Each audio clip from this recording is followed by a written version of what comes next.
Bonjour à tous et bienvenue sur le premier épisode de Retour à l'instant T, le podcast qui met en lumière vos propres histoires, celles qui entrent dans vos vies un instant et bouleversent tout sur leur passage.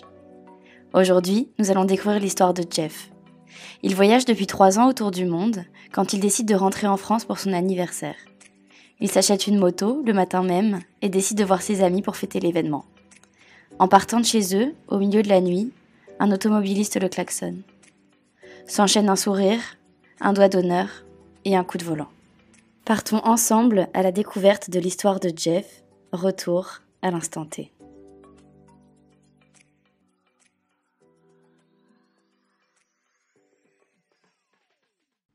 C'était en 2015. À cette époque-là, il y avait un petit peu tout qui me réussissait parce que je vivais la grande vie. Je voyageais depuis 3 ans.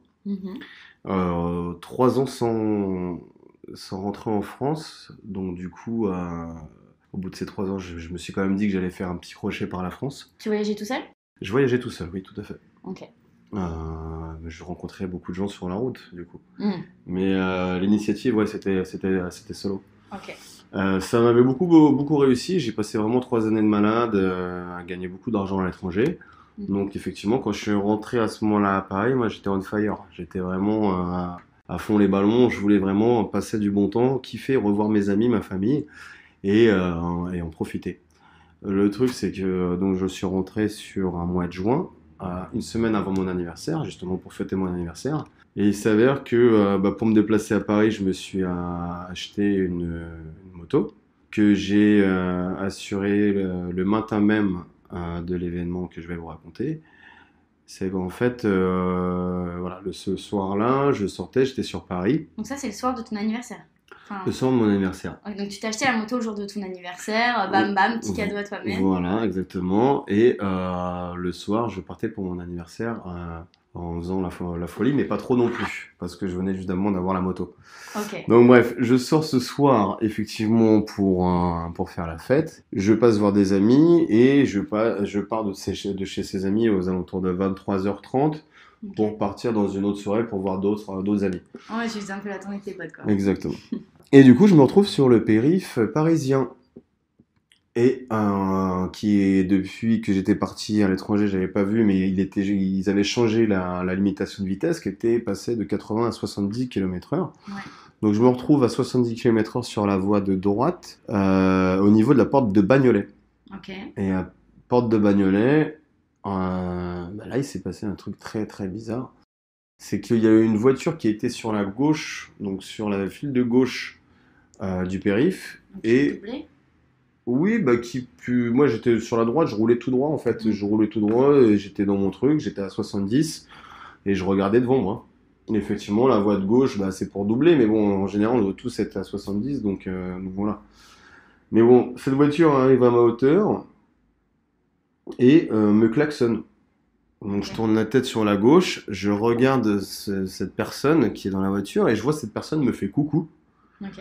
Mais genre coucou avec un sourire et tout, genre salut, on se connaît, quoi. Salut, ça va, on se connaît. Sauf que moi, je tilte et je me dis mais c'est qui ça, je connais pas. Et en fait, il me fait coucou et suivi directement enchaîné d'un doigt d'honneur, comme ça, un bon doigt, genre toujours avec le sourire, le doigt et hop, enchaîné d'un coup de guidon, d'un coup de volant sur la droite vers moi, quoi. Donc moi, instantanément, j'ai vu la voiture arriver sur moi, j'ai pas pu l'esquiver, il est allé me percuter et elle m'a fauché. Donc là, sur le moment, c'est un petit peu gros comme histoire parce que pourquoi ? Ouais, tu connaissais pas ? Je connaissais pas ce gars-là, j'ai pas compris. Mais en gros, à partir de là, tout s'est enchaîné très très rapidement et avec une lucidité. Comme je venais d'acheter la moto. Le matin même, je venais de l'assurer, je voulais pas faire le fou, donc moi j'avais pas bu, j'avais pas fumé, j'avais laissé mes potes en disant justement faut que je fasse attention, donc moi j'étais en pleine conscience de ce qui se passait et voilà, et cet événement je l'avais pas vu arriver du tout. Mais bon, cette personne donc est venue me percuter, donc de là c'est parti, en fait ça allait très très vite. Ce qu'il faut savoir, c'est que dans ces moments-là de frayeur ultime, le cerveau se met à accélérer, mais un truc de dingue. Ok. C'est-à-dire, moi, je me suis vu au moment où il m'a percuté et que j'ai fait la cabrille, donc lancé à 70 km/h Par-dessus. par-dessus le guidon, Ok. les mains en avant. Ok. Donc pendant ces 2 secondes de chute, allez, et ben pendant ces 2 secondes de chute, mon cerveau il a accéléré, genre mais incroyable. Je me suis vraiment vu, ok là il y a le bitume, là je vais m'éclater par terre, il faut que je trouve une solution maintenant tout de suite parce que là ça va arriver, c'est maintenant. Donc en fait, T'anticipais limite. Voilà. je me suis dit comment je fais pour pas me faire mal parce que là le sol, j'étais en l'air et là le sol j'allais m'exploser dessus. Donc quand j'étais jeune, j'avais fait des sports de combat. Ok. Donc Ah, j'avais fait des sports de comment combat tomber, ouais. et j'avais appris à faire des ciseaux même en hauteur, à des ciseaux, Ok. à faire des jetés de jambes et tout, et donc à faire des cascades, rouler boulet, des roulades en avant, des rondades et tout. Donc j'avais appris ça, et donc effectivement moi la solution la plus probable à ce moment-là, c'est que pendant ces 2 secondes en l'air, je me suis vraiment dit ok, faut que j'épouse le sol, faut que j'englobe le sol et que je fasse une roulade, même si je vais arriver extrêmement vite. Je vais essayer de prendre le sol et de faire une roulade sautée. Et ben c'est pas tout à fait passé comme prévu. La roulade, j'ai fait plusieurs tonneaux par terre Oh là là, ouais. et je me suis éclaté au sol. Et le premier réflexe que j'ai eu, c'est me relever direct. Ok. Je me suis redressé, je me suis relevé. Et là, c'est là qu'on passe dans un autre monde. C'est que en fait, tout est brouillon. Genre, tout est flou. Même au niveau des oreilles, de l'audition, tout est flou, mais en même temps très. Il y a comme un sifflement, c'est vraiment comme dans les films, de cette façon de. La seule voix que t'entends, c'est ta Il y a que voix. Il y a toi, une ouais, bulle, il y a une bulle. bulle. Donc la seule voix que t'entends, c'est la tienne. T'entends du brouhaha autour et tout, mais la seule voix que t'entends, c'est la tienne. Et donc là, j'étais donc dans un état un peu bizarre. C'est que bah, sous l'emprise de l'adrénaline, je me suis vu en fait me réfléchir à me dire que bah, que là j'étais mort. Ouais. Parce qu'en fait j'ai compris que à ce moment-là, j'analyse autour de moi, je me dis qu'est-ce qui vient de se passer, je comprends pas. Et je cherchais du coup mon corps sur la chaussée pour moi admettre ok là je suis mort, là je suis un fantôme. C'est donc ça la vie C'est ce après qui la se passe. mort et tout, c'est ça qui se passe et tout. J'étais dans ce genre de réflexion, genre là je suis censé être mort, là je suis pas en vie. Donc Ouais. essaie de comprendre qu'est-ce que tu fais maintenant, où est-ce qu'il est ton corps, qu'est-ce que tu Qu'est-ce qui dois s'est faire, passé qu'est-ce qui s'est passé et tout. Et en fait là je m'aperçois que bah du coup j'ai perdu mon casque dans la chute, casque éventré. Donc je rappelle aucun traumatisme crânien, rien. Mais casque éventré, bouche en sang. C'est-à-dire qu'il était coupé en deux, Ouais, genre. il avait sauté, il avait Ok. cassé, il était sauté de mon. Mais à ce moment-là, la seule chose auquel on pense, c'est effectivement c'est la survie et c'est son soi intérieur. C'est directement qu'est-ce que je fais, qu'est-ce qui m'arrive. Et en gros, vu que je cherchais mon corps sur la chaussée pour comprendre et je le voyais pas, le seul truc que j'ai compris, c'est que j'avais la bouche en sang, j'avais plus de casque et j'avais le pied complètement explosé. Donc j'avais le pied gauche. Ouais.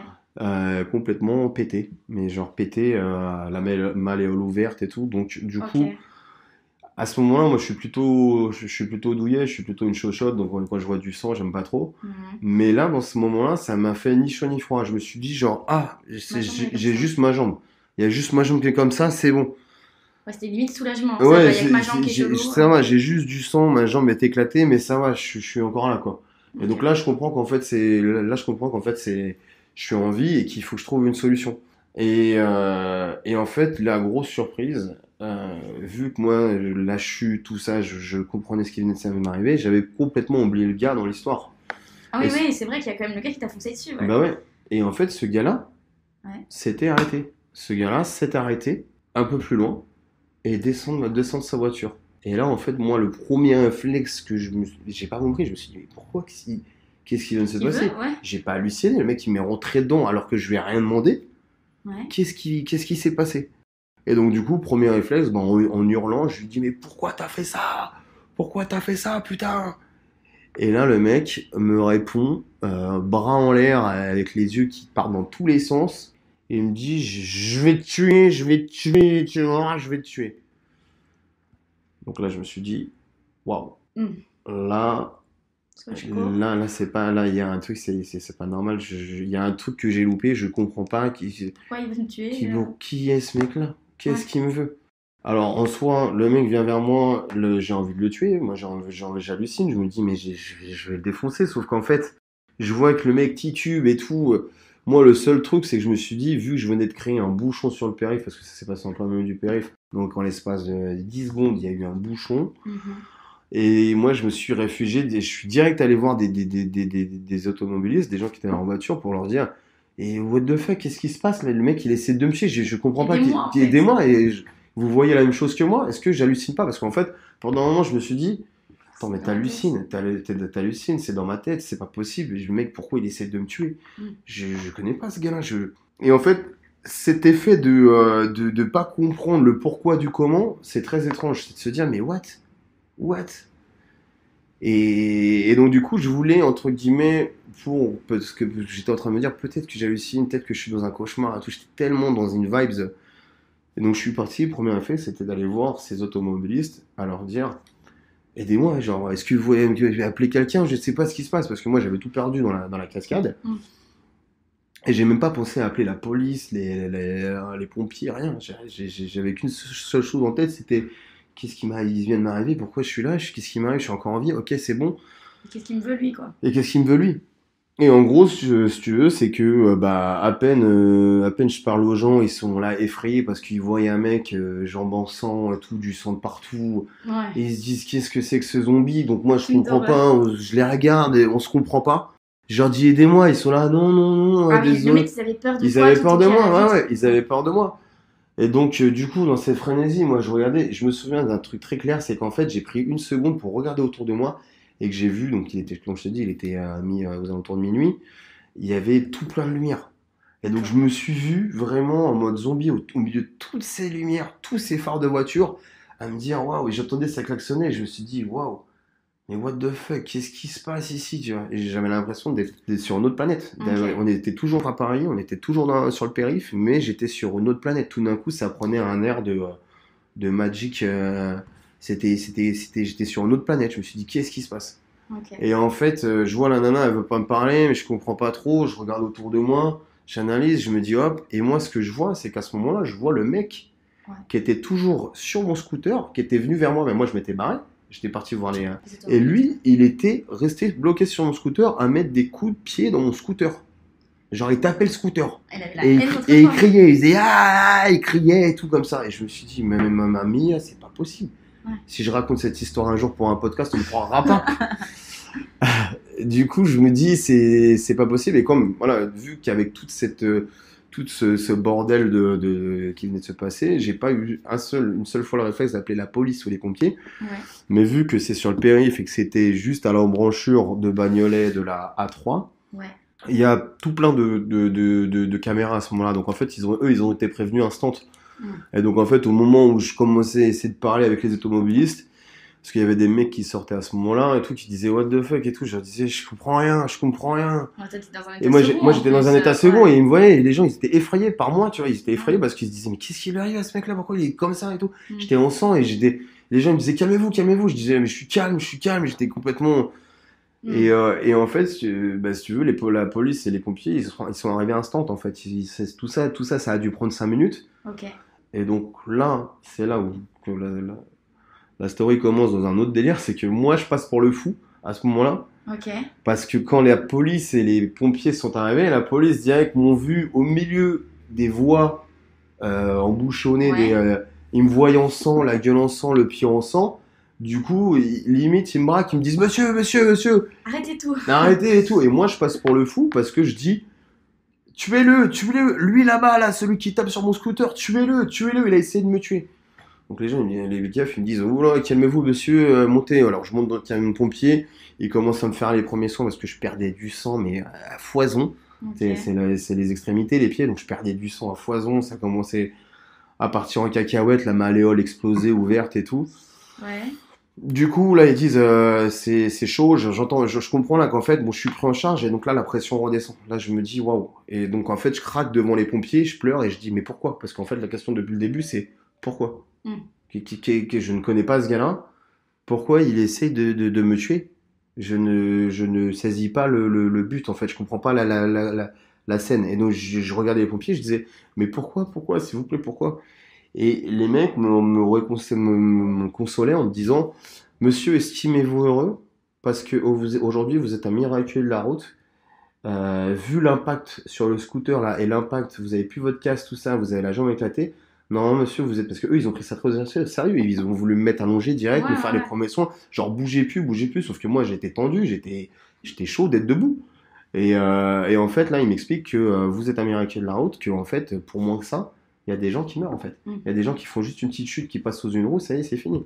Moi, j'ai fait un vol plané, j'ai fait 3 mètres de vent, je me suis explosé la tête, je me redresse, je remarche, je les ai pas attendus pour ça. Donc en fait, ils me disent, monsieur, là, vous êtes un miraculé, vous avez, estimez-vous heureux, c'est votre jour de chance. Et moi, j'avais dit, mais c'est mon jour de chance. C'est mon pire jour, c'est mon C'est mon anniversaire. jour de chance.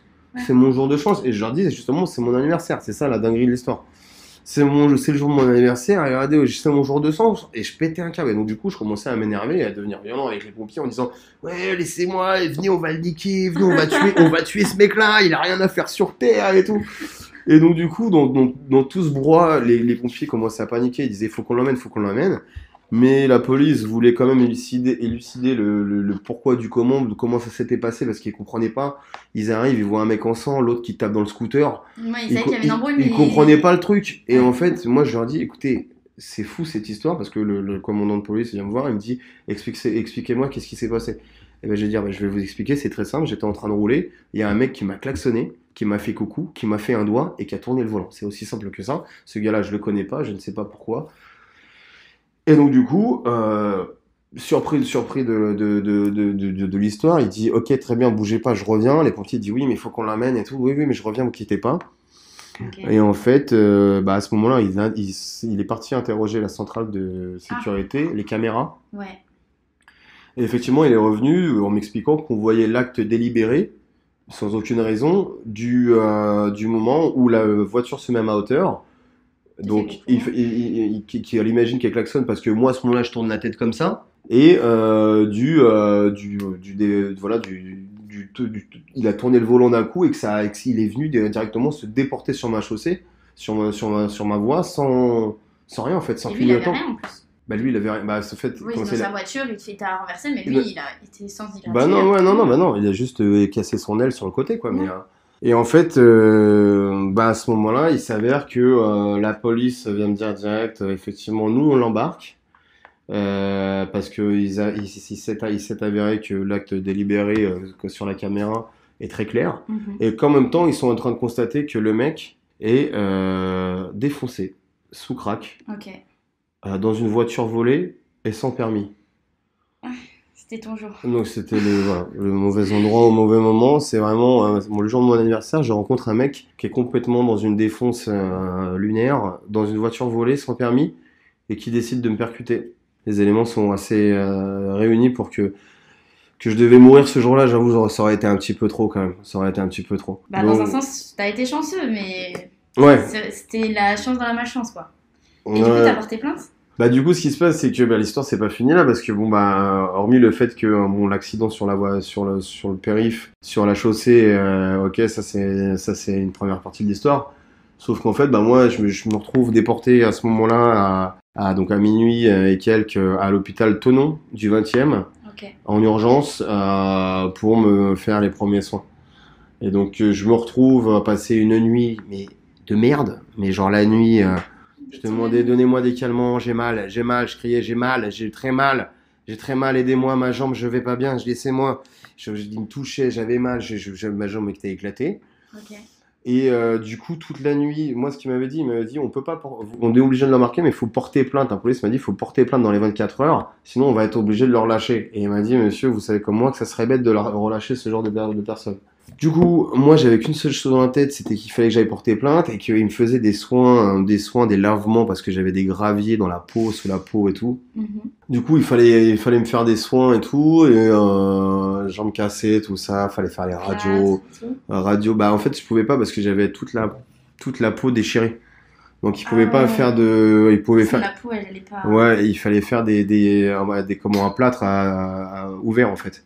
Donc okay. Ils m'ont mis des attelles, des barres, mais ils m'ont pas mis mis de plâtre. Qui ferme tout, quoi. Ah non, parce que la peau elle était déchirée. Du coup, Du coup, bah, moi, je me retrouve à sentir que c'est vers 6-7 heures du matin, après 7 heures de merde à l'hôpital. Je me retrouve à commencer à tomber, j'étais fatigué, j'étais à bout de nerfs, j'étais fatigué, j'avais pleuré toutes les larmes de mon corps, ça faisait longtemps que j'avais pas pleuré.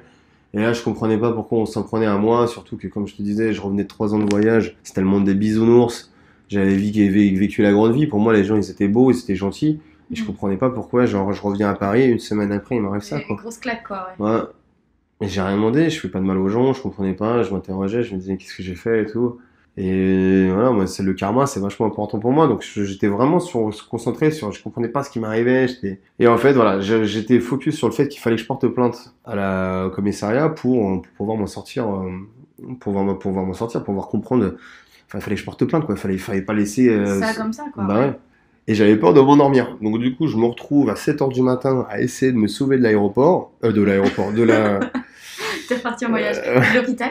de l'hôpital, et qu'en fait, ils essaient de me retenir. Je leur dis ouais, c'est mes droits, je vais porter plainte. Donc me voilà sortir pieds nus, avec des attelles de partout, des sacs plastiques aux pieds et tout, avec des béquilles. Ils m'ont donné des béquilles et je descends cette allée, je vois très bien. Du coup, Ouais, dans la rue, de l'hôpital Tenon jusqu'au et t'es allé en commissariat. direct à commissariat. De T'as même l'hôpital. pas appelé quelqu'un. Non, bah non, j'ai plus de téléphone, le téléphone il avait sauté sur la chaussée, je savais pas où il était, j'ai tout perdu moi Et dans tu l'histoire. pouvais pas te proposer d'appeler quelqu'un ou quoi Ben, en fait, moi je sortais de chez des amis qui étaient Ok. dans le 20e juste à côté, mais moi ce que j'ai fait c'est que direct je suis parti porter plainte, Et après, t'es allé chez elle.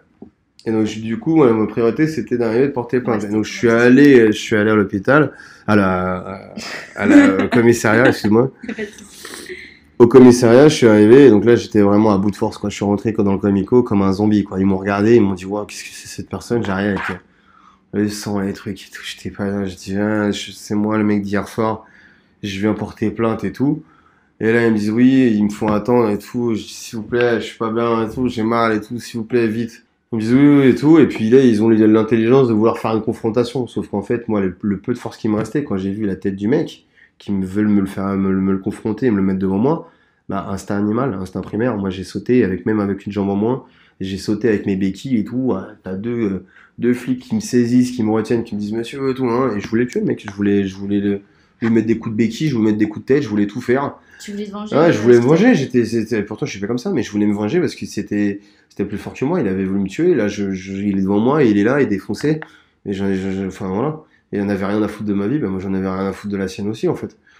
Et donc du coup, vachement primaire, et donc du coup ils me disent oui, vous respectez pas notre travail et tout, ça sera notifié comme quoi là vous avez pas voulu faire la confrontation, mais je leur dis mais écoutez, mais le mec il a essayé de me tuer, mettez-vous à ma place. Là, il y a plus de règles à ce moment-là. Enfin, je veux dire, je connais pas le mec. Encore, j'aurais fait quelque chose, il veut se venger. Je me dis, ok, je suis peut-être impliqué dans quelque chose. Et là, j'ai jamais vu ce gars-là. Et là, c'est là qu'il m'explique, oui, il est défoncé, nanani, nanana. Je dis, mais j'en ai rien à foutre en fait qu'il soit défoncé dans une voiture volée, sans permis. Moi, j'en ai rien à foutre en fait. Et donc du coup, voilà, pas de confrontation. Et donc là, moi, j'apprends que donc on prend ma déposition, ça dure longtemps et tout. Là, j'étais vraiment à bout de force. Ok.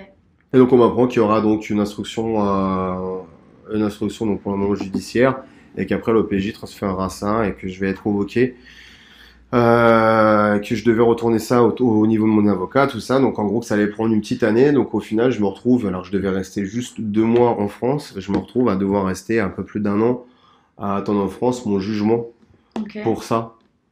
Et en gros, Ton jugement, on dirait que. bah ouais, le jugement, Ouais, mais parce que ouais. cette histoire elle est hallucinante, parce que moi, si tu veux, l'histoire elle peut aller jusqu'au jugement. C'est que le jour du jugement, donc 1 an et demi après, c'était incompréhensible. J'étais le dernier cas de l'audience, et la juge en question, elle a juste dit, alors ok, alors maintenant s'il vous plaît, plus un bruit, maintenant elle calme la dernière audience, elle dit ok, alors maintenant on se rassoit s'il vous plaît, là j'aimerais comprendre cette histoire. Ok. Et en fait, donc, Même elle. elle appelle l'intéressé donc le coupable qui vient. Donc cet homme, je vais pas donner son nom, mais cet homme est appelé à la barre, et en gros, le mec arrive sans avocat, avec un sac plastique autour du coude, et un ticket de loto dans la main. Un ticket de l'auto. De loto dans la main. Et le mec, il arrive, et là, je dis à mon avocat, maître, qu'est-ce qu'il fait là? Pas d'avocat, rien. La juge lui pose une question. Monsieur 1-1, qu'est-ce qui s'est passé là? Qu'est-ce qui se passe en fait? Elle dit, mais qu'est-ce qui s'est passé là? Quand je lis la déposition, vous êtes sur la voie de gauche, il y a une voie entre vous et monsieur qui conduisait le scooter, il y a une voie entre vous, et en fait, vous vous déportez sur la gauche, vous venez percuter, qu'est-ce qui vous a pris? Et le mec, et c'est là qu'en fait, l'ouverture de dossier, quand ils ont compris tout de suite qu'ils avaient affaire à un phénomène, c'est que le mec répond en première réponse, vous savez, madame, dans la vie, il y a des jours avec et des jours sans. La juge, elle a pété un plomb, elle a dit, alors il y a des jours sans, et alors comme ça, on tue des gens, on essaie de tuer des gens. On prend des voitures et on fonce sur des passants et sur des motos. Alors il y a des jours sans, alors on va tous faire ça, on va tous foncer sur quelqu'un. Et donc du coup, en fait, il s'avère que ils comprennent que y a pas d'issue possible pour ce genre de cas parce qu'il est beaucoup trop déconnecté de la réalité. Ok. Donc du coup, au final, pour tentative d'homicide et coups et blessures avec arme par destination qui était la voiture, la personne vient à prendre 2 ans et demi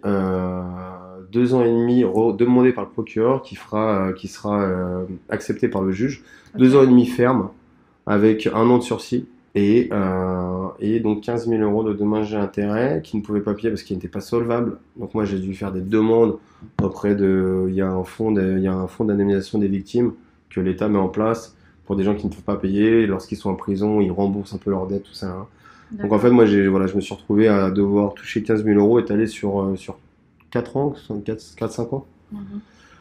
Donc au final j'aurais préféré ne pas avoir cette oseille et de continuer ma vie normalement. Mais en gros voilà ce qui s'est passé, c'était assez fou. Donc effectivement quand tout ça a beaucoup changé ma vision des choses. Parce que ce qui s'est passé c'est que quand j'ai vu que quand tu vois la mort de près réellement, quand tu l'embrasses et que tu vois vraiment que la mort est là et que tu sais même pas exactement pourquoi tu es encore là au final. Qu'est-ce qui a fait que je suis passé entre un car et une glissière de sécurité. Donc l'espace était vraiment minime. Je me suis vraiment retrouvé propulsé. J'aurais pu me prendre la glissière. J'aurais pu me prendre... Enfin, je sais pas comment j'ai fait pour m'en sortir. Et aujourd'hui, maintenant encore, pendant longtemps j'en ai rêvé. Ça me faisait des rêves noirs bizarres. Ouais, qui revenaient souvent. Ouais, qui revenaient souvent. Ça a duré un bon 1 an et demi, 2 ans ça. Ok. C'est suite à un trauma, quoi. Ouais, comme un trauma, ouais, exact. Comme un trauma. Pourquoi? J'avais le truc en boucle, en fait. J'avais le truc en boucle de ces images où je vois toutes les lumières et tout. Je comprenais pas pourquoi. Mais voilà. Donc, c'était ça l'histoire. C'était mauvais endroit, mauvais moment. On a beau avoir de la chance dans la vie, parce qu'aujourd'hui, moi, j'ai eu beaucoup de chance quand même. J'ai énormément d'histoires à raconter. Mais celle-là, c'était le jour de mon anniversaire. On se souviendra toujours. Et ça a été ça a changé ma vie quelque part parce que derrière ça, je me suis vraiment dit quand je suis reparti au bout de ces 1 an de périple de judiciaire et de justice, lorsque je suis reparti en voyage, je me suis dit à ce moment je reprends ma vie, je me suis vraiment dit OK, maintenant ça c'est derrière moi, maintenant c'est que du bonus en fait. C'est que du bonus, continue à vivre ta vie à croquer la vie à pleines dents, à vivre tes rêves et à sourire la vie parce qu'au final malgré tout c'est belle parce que dans cette mauvaise histoire j'ai quand même eu beaucoup de chance. Je pense que pour moins que ça normalement on meurt. Le choc était très très violent, ça a été le scout est parti à la destruction. Donc le scout a été détruit mais le bonhomme qui était sur le scout ne l'a pas été donc toujours en vie et je compte le rester encore longtemps quand même.